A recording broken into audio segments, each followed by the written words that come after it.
call the October 11th meeting of the Traffic Review Advisory Board meeting to order. Good afternoon and welcome. Traffic Review Board reviews items of interest regarding parking and traffic items. We are an advisory board, and our favorable recommendation today will go before the Oshkosh Common Council.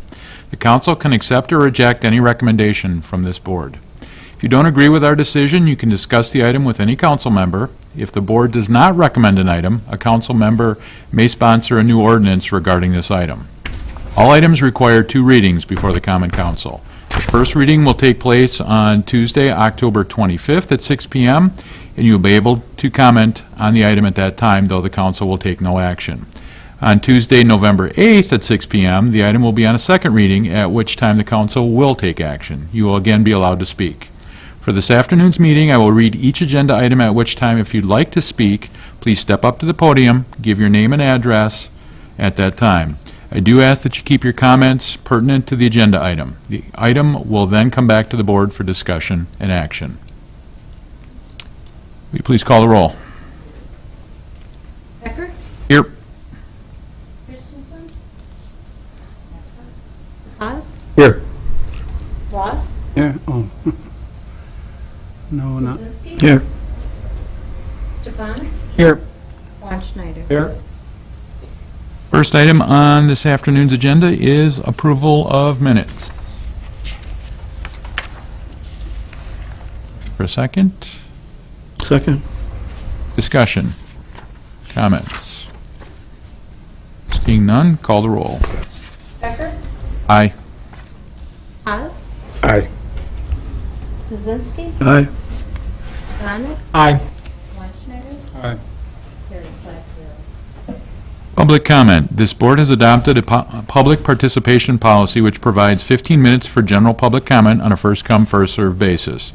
Citizens must provide their name and address and may speak on matters related to traffic issues within the authority of this board.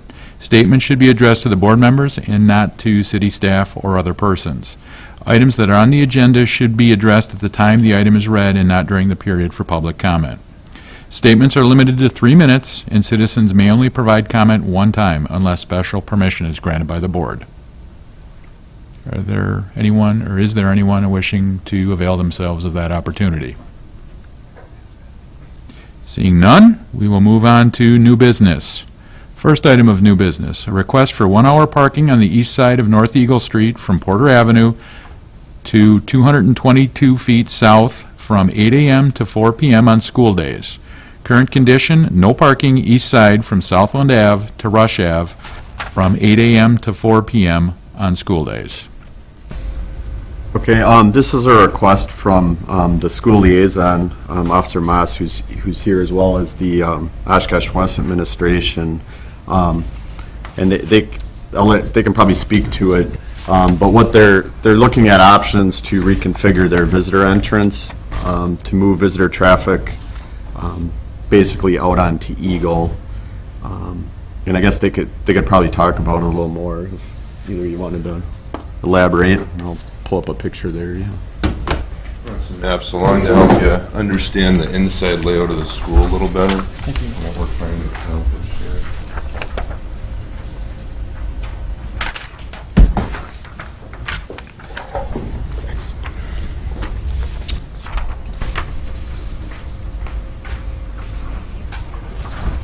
You can see that the red paths that are marked on the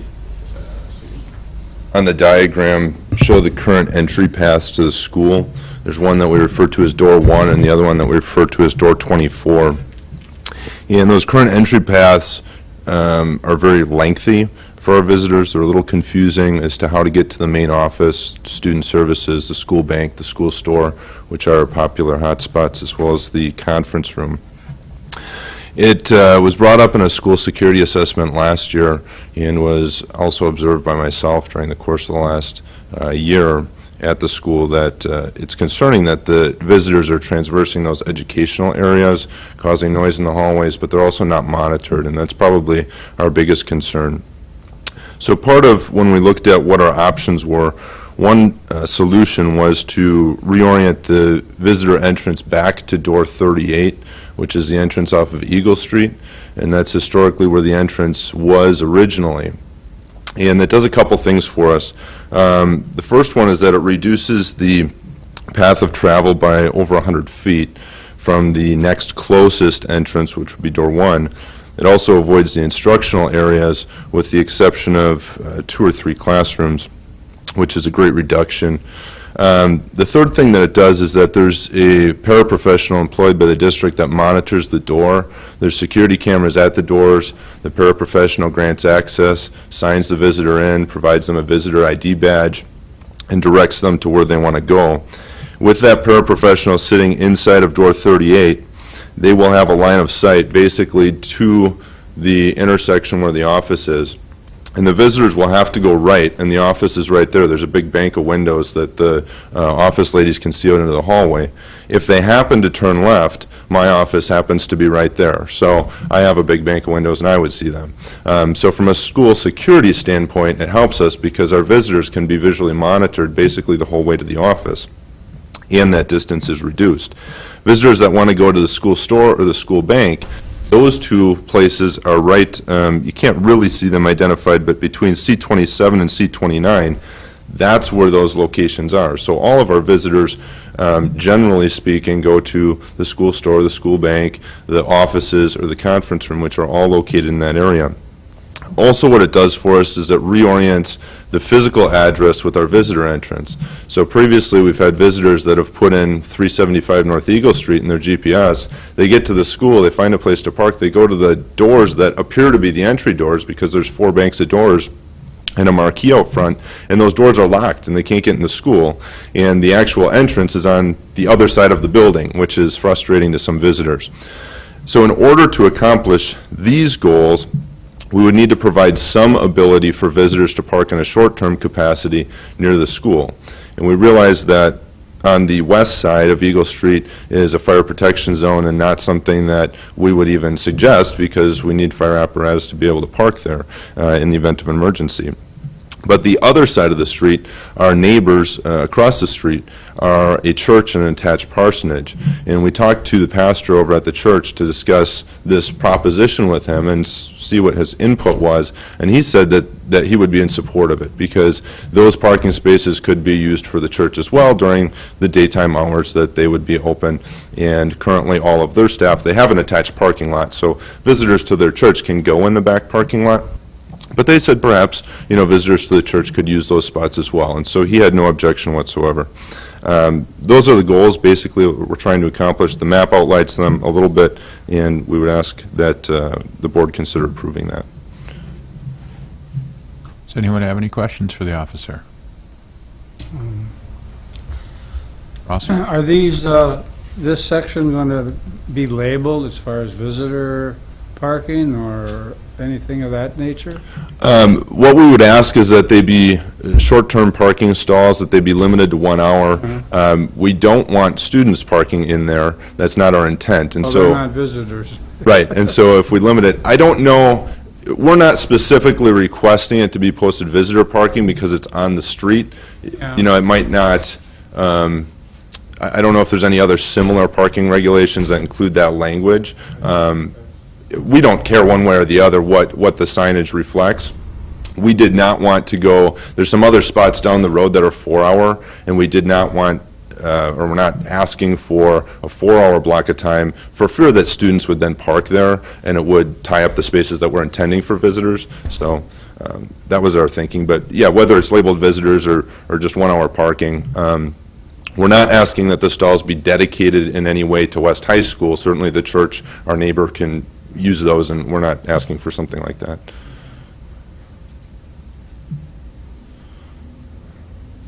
Is it, I do have one question, officer. Is it your intention then to be the teeth on this? Are you going to be the one wandering out there every hour and 10 minutes? It will be majority complaint-based. Okay. And again, that's always been my concern about stuff like this, because Yep. it's tough to police, no bad pun intended. But Right, it is. I would be lying if I said I had time in my day to go out there every hour and 10 minutes. I knew you didn't. I was being facetious. But on a complaint basis, I mean, if we are hearing that visitors don't have an ability to park in those stalls, we will have to monitor that and absolutely take enforcement action as necessary to try to try to preserve those stalls, because probably what will happen is the visitors will complain to me, and so it'll be on me to figure out either a special request to our community service officers to enforce that area, or, yeah, on my shoulders to figure out how to do that. Our door monitor can also keep an eye on that area too, and would be able to report if students are parking there. Anyone else with a question? All right, well then we'll bring it back to board discussion itself. Comments? Concerns?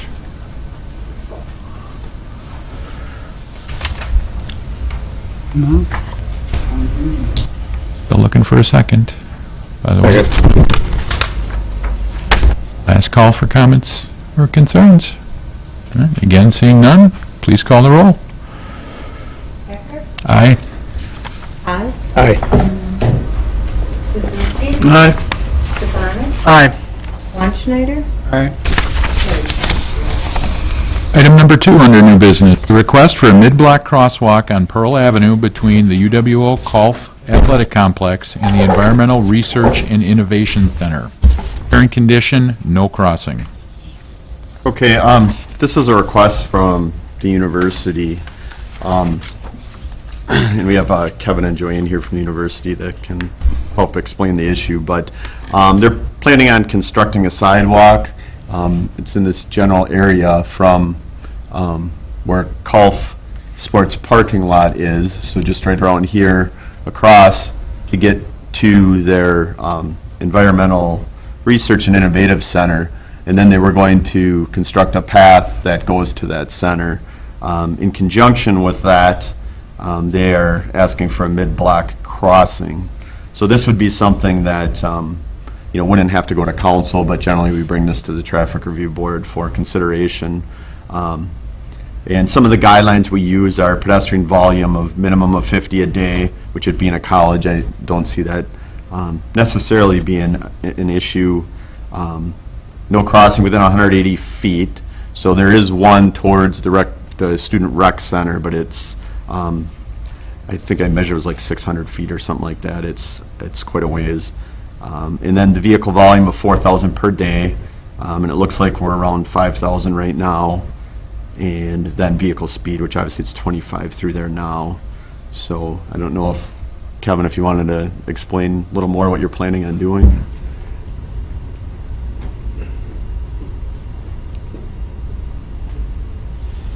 Yeah, the idea of putting the crossing in is for student safety. Right now, they walk across where the crossing would be, and they walk down Pearl. And we've had some close calls with pedestrian and vehicles.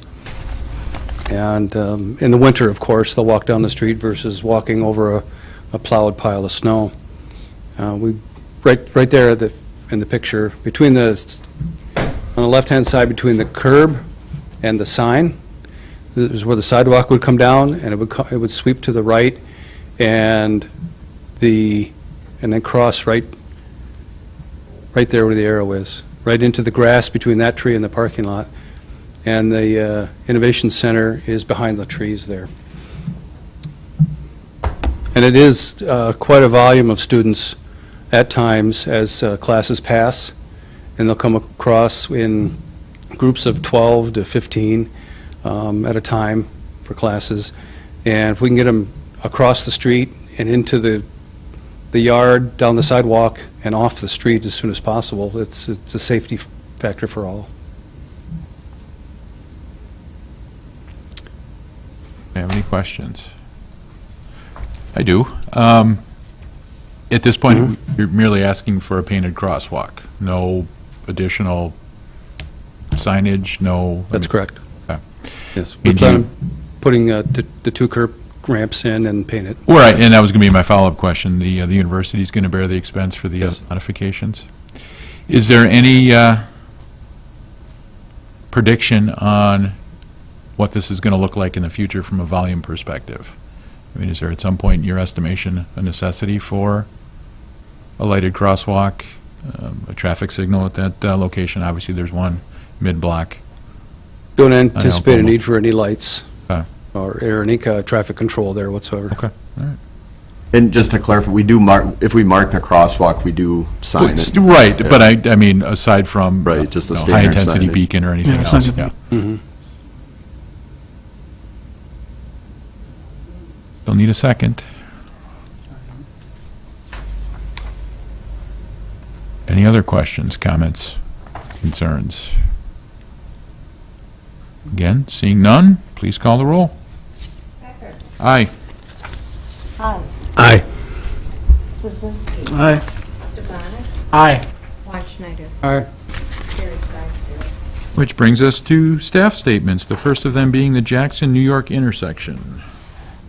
Yeah, I touched on this a little bit last meeting, but I did follow up. The board had asked for me to follow up as a follow-up to the crash report, the 2015 annual crash report. So there were 14 crashes there in 2015. 9 of them involved left-turning vehicles from Jackson crashing into, or an oncoming vehicle crashing into them. It looks like the majority of those, so 5 of those 9, there was a vehicle in inner lane, or opposing left-turning vehicle that's blocking the view of the curb lane. And that's, I know we've talked about this over the years, the negative offset at the intersection, which makes it difficult to see oncoming traffic. So I put some figures that, for anyone that's new to the board, you can kind of see what I'm talking about between the negative offset, the 0, and the positive. So it looks like the majority of the issues were those left-turning vehicles not having the ability to see the curb lane. I'm not sure exactly what the solution is here. I'm talking with the DOT to see what their thoughts are on it. So I mean, one idea is to possibly put dedicated left turn lanes in there with arrows. I've just started talking to them about that. They didn't seem very receptive yet, but I still have to get them some data, and they have to do their due diligence. What was their initial pushback? Well, it's the capacity. They're concerned about the The capacity. volume that goes through? Because they said they did quite a bit of analysis there when the street was widened, and so that's their main concern, is that it's still, how will it operate if we go from 4 to 3 lanes at that intersection? So there's still quite a bit of work that has to be done, but I brought it up to them, and they are going to look into it a little further, and then I have to give them some more data. Was there a preponderance of traffic going north or south left turns? Nah, About the same, or- it was pretty close. I'd say there was a couple more north turning left to go, so it'd be north going west, yeah. There were a couple more of those, but there were also a couple going the other direction, so. I'm not sure what the answer is there, but that's what the issue is. Well, a nice thing about the arrow system is that drivers are used to that throughout the city. So it wouldn't be something new and strange. No, and the cost associated with it is minimal. Yeah, I did talk to them about, they did have a thought whether it'd be eligible for highway safety improvement grant money. They initially didn't think so, but they were still thinking about that as well. But yeah, it wouldn't be a huge cost. I mean, our electrical crew could do the work. It's just a matter of if they think it's warranted and if they would allow it or not. And that's kind of their initial thought, was they're concerned about the capacity and how the intersection would operate. But once we get them some more information and they get through that information, then we can kind of get a better idea what they think about it. Did they mainly occur at a certain time of day or throughout the day? Or? I couldn't really pinpoint any certain time. There are some intersections where it says from this time to this time, no left turn, which sets up a priority for avoiding that problem. That's Another option. right. How do 14 crashes compare to past years, you know? I didn't bring that with me, but I know it's Seems like it was high. been up there. Yeah. Yeah. Because, yeah, your previous thing had like all the various years on there. It's been an issue. I know that, I mean, before they reconstructed Jackson, it was a 2-lane with left turn lanes.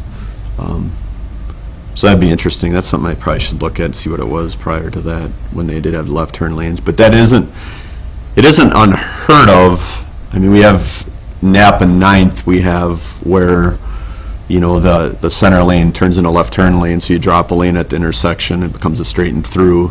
So that does happen occasionally throughout the city. We also have that at Jackson, before Jackson and 6th, where that happens. But the main concern is with the volume there. So I'll keep you updated, but more work to do there. Which then brings us to the Jackson Street School crossing. Yeah, no, this, we were able to do something, or we are going to do something. I know the board was concerned about the school crossing there. So we looked into some options, and what we decided is we're going to install the overhead school crossing signs ahead of the intersections that'll have the flashing warning light that'll be activated before and after school times. And that's at the existing crossing? Yep, at the intersection. Jackson. Well, right.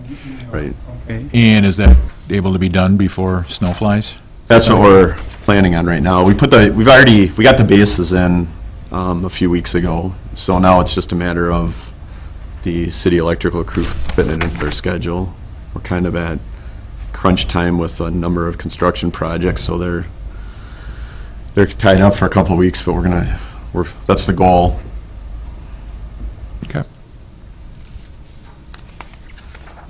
So it'd be a similar setup as you have on South Park. It'll be similar, other than at the South Park in Delaware, we have the RFBs, the rectangular rapidly flashing beacon. So here we have the traffic signal instead of that, but the overhead sign will be similar. Yeah, with the LED flashing lights. So, so that should help with slowing traffic down and alerting them to the crossing there, and that'll help the crossing guard. Right, then we're on to Historic Jackson Drive Neighborhood Association Core Team Meeting.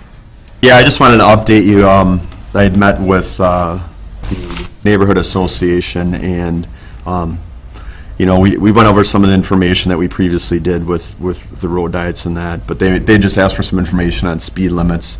So I have quite a bit of information from the DOT on speed limits, so I shared that with the board as well as I shared it with them.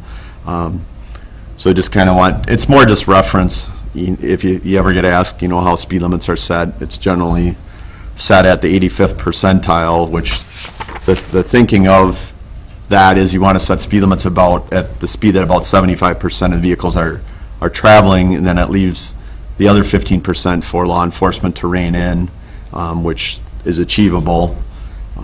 So, you know, if you set it too low, then you got almost 100% violation, and then potentially increase your speed differential, and then it also leads to more crashes. And they've studied that quite a bit, so I know when I talk to the traffic engineers at the state, you know, this has been proven over and over again.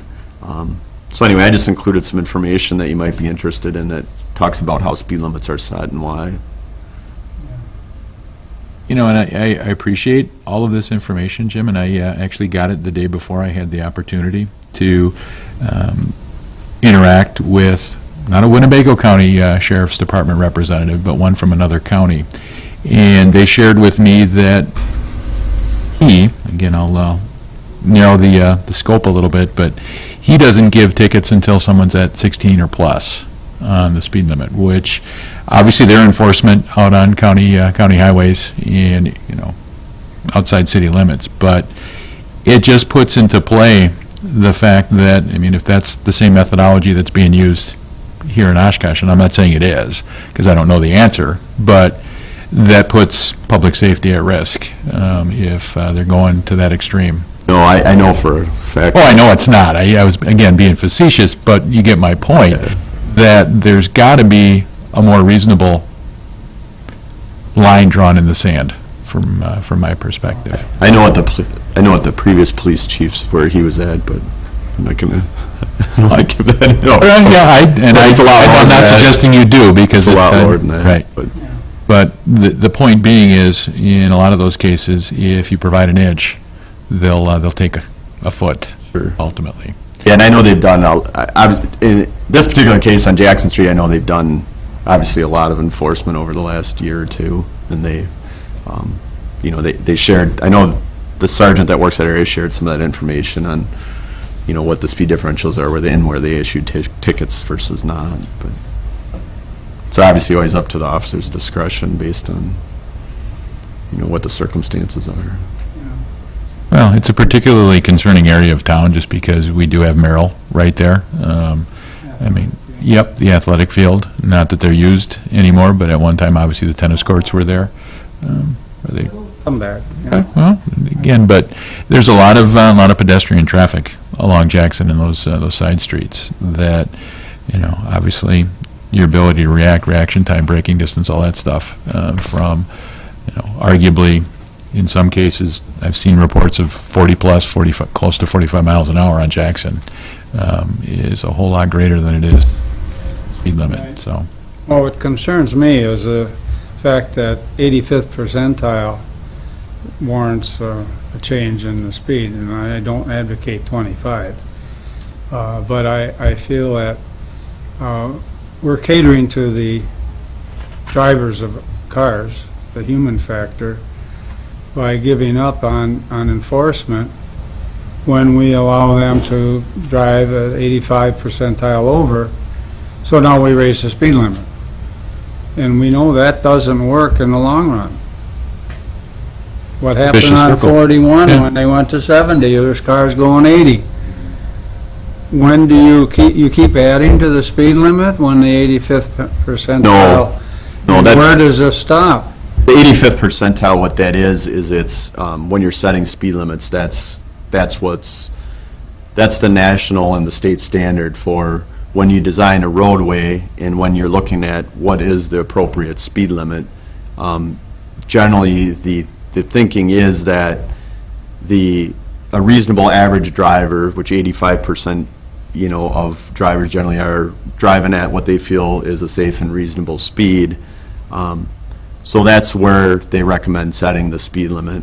That doesn't mean we're going to go out and raise all the speed limits to the 85th percentile, but that's just the guidance that they give for how you would set a speed limit. Like on Jackson, for instance, it's 30 miles per hour. If we set it at the 85th percentile, it'd probably be 35. I mean, we got a similar phenomena on 20th.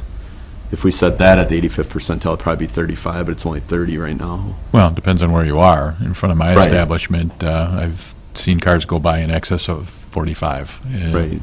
the hours of the morning. Yeah, and that's the thinking too, is that's the 15%. But I'm talking about, like, I know I've got questions, I think it was about a year and a half ago from the board on 20th, but I'm talking about west of the highway. But the 85th percentile out there is about 35, 36, so. But they do enforcement out there as well.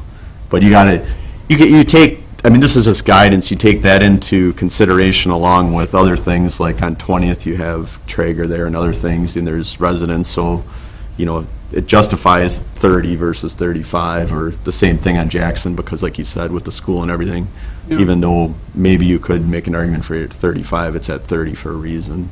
So it's just, it's generally, it's guidance.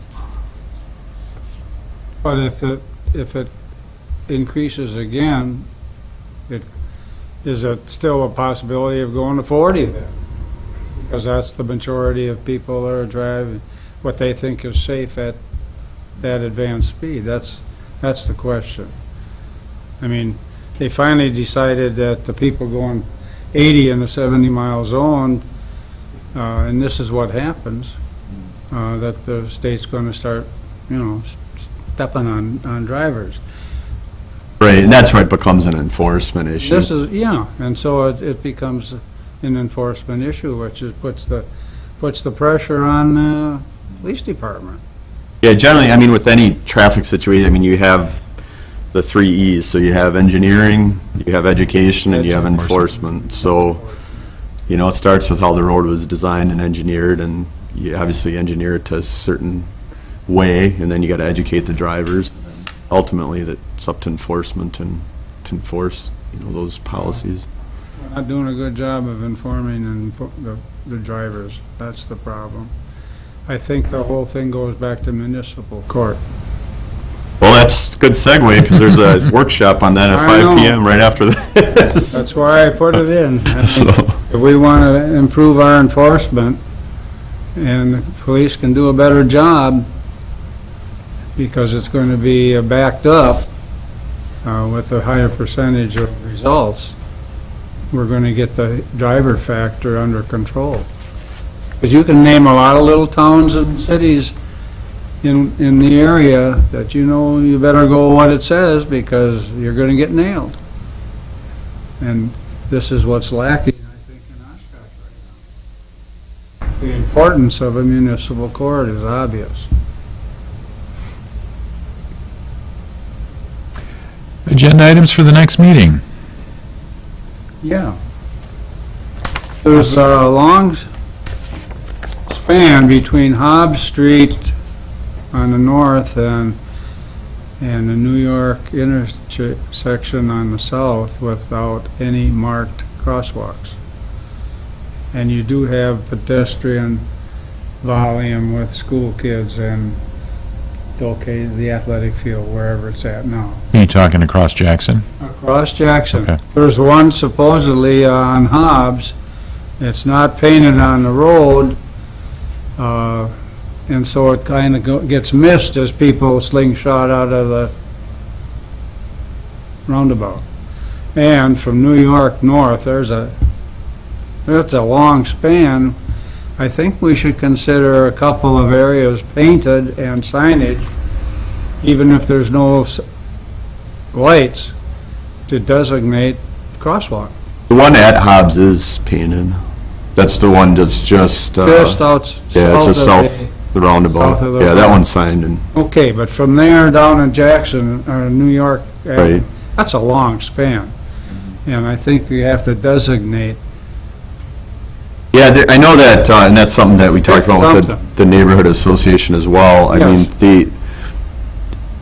they're kind of, the thought is, and I know Mr. Washington's part of that neighborhood, but they would like to see one, I think, at Nevada, which might be a possibility. Well, that used to be, yeah. The issue, I'm not sure how they had it before, but now with the four-lane road, it's an offset intersection, so it doesn't line up, so you have, obviously, you couldn't cross diagonally. You would have to, we'd have to look at putting a curb cut in on, depending on if we had it on the north or the south side of the Well, they had one there and they didn't have a curb cut in.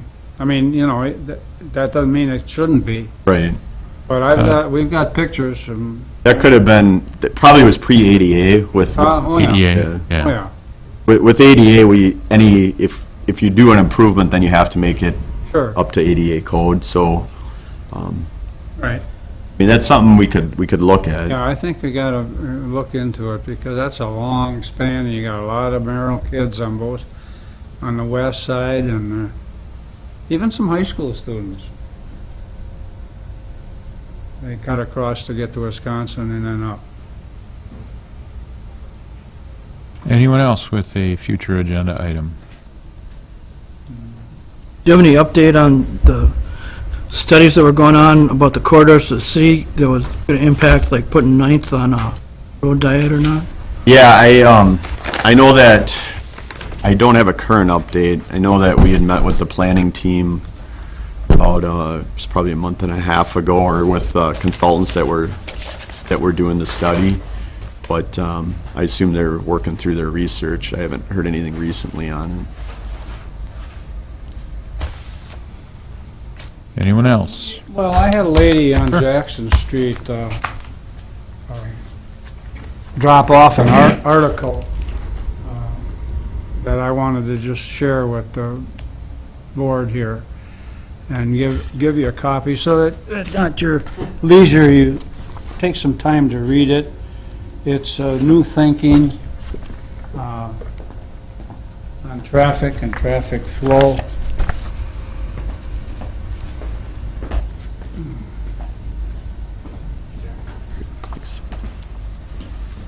And it's just another approach by departments of transportation and there's a little story behind it too, and I think everybody recognizes public figures there. But something I want you to have some input in on the next time we get together.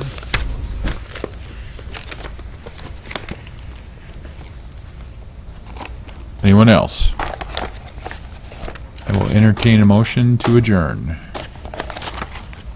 So moved. Second. Call the roll. Eckert? Aye. Haas? Aye. Aye. Stefani? Aye.